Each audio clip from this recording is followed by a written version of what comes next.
txalaparta festan ekitaldi ontzatu izaten denoi. Aurten txalaparta eguna pentsatu dugu aztia eskileak jotzen.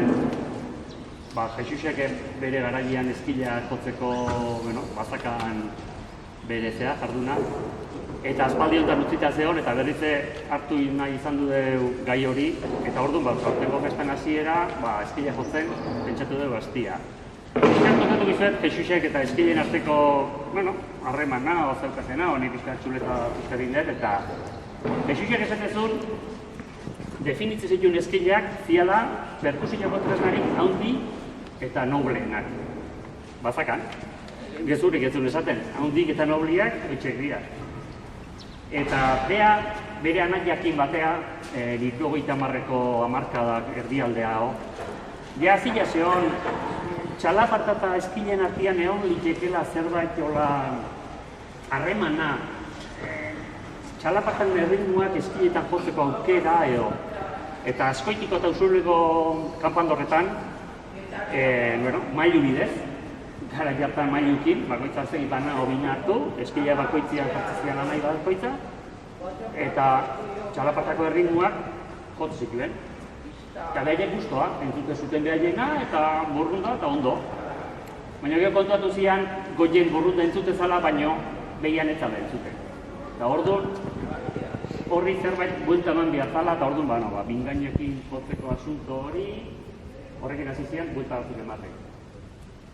Gipuzkoan zauden eskileko legutxiletako batzukin ebai, harreman naia izan zu Jesusek, eta bere kuñatua Jan Pol da jutezian, Bidania eta Oiartzuna, haiekin eotezian bizkat ikaste nola lotze zituzten mingaina, nundikan behera jartze zuten, histori hori ikusten. Baina bere deskubrimentua izan omen zan, Puntzanian arruazua, eta han ezautu zituen Tomas Gamboa eskile jolia, eta hango apeiza Onjosemai Zakrustegi. Guak dira, kapandorre txikila guak dira, orduan erresa guak jotzen dira, azkarra guak dira jotzen, eta betire erritmo bisila guak egiten dira. Haugen dira, kanpaiak ikuste dira zehaundik dian, orduan sokakin muitu behar dira, indarra esenti behar da, eta azkenien ezin dira erritmo azkarra egiten dira. Orduan, behak esatezun beti Jesusek, hango eskila soinua, soinu bizilea zala eta soinu alaia zala hauekin konparatuta. Ezakala zer ikusi ditan. Eta hori dara ikusi zinunean, 1980an Martin Larrañagakin hasi zan hemen montaje hori egin, eta milak hasi zian hemen Usurbilgo eskilak jotzen. Jotze zuten gehien bat, herriko jai importante bezpetan. Eta holaxe, 16 urtean, 1980 arte, bideak gaitu zian, holaxeko egun berezitan, eskilak jotzen. Beti esan oizun Jesusek, hitu aurretikan idea fijo batekin hilotze zala, baina askotan ateatzen zitzaion atea eta aurrea. Ez zala azkenien, ezin dezu, ez dago lokalik ensaiatzeko. Hor da ona, orduan, jutezea eta aurria jartzezea eta venga, aurrea, ez daika. Orduan, askotan, idea asko azkartu burun, baina, gero ateatzen dana.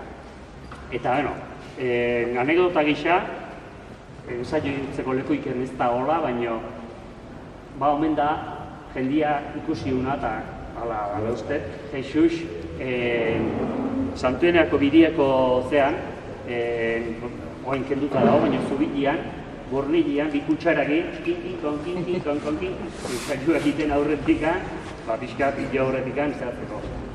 Azkenian nunbait egin behar da, holako anekdota txiki.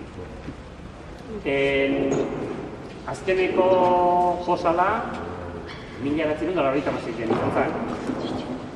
Ustez gaur, Usurbilentzako, Usurbilgo kultura historiantzako, egun seinalagarria izango ala, 28 urte behan dugu, berritze, historiko, nopai jotzia, eskila jotziai, hasiera emango jau, eta 28 urte, azkeneko espozu, bikotetako bat, Martin Larrañaga, gaur hasiera emango jo.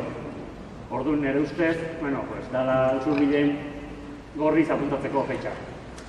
Eta, guk goien joko deu,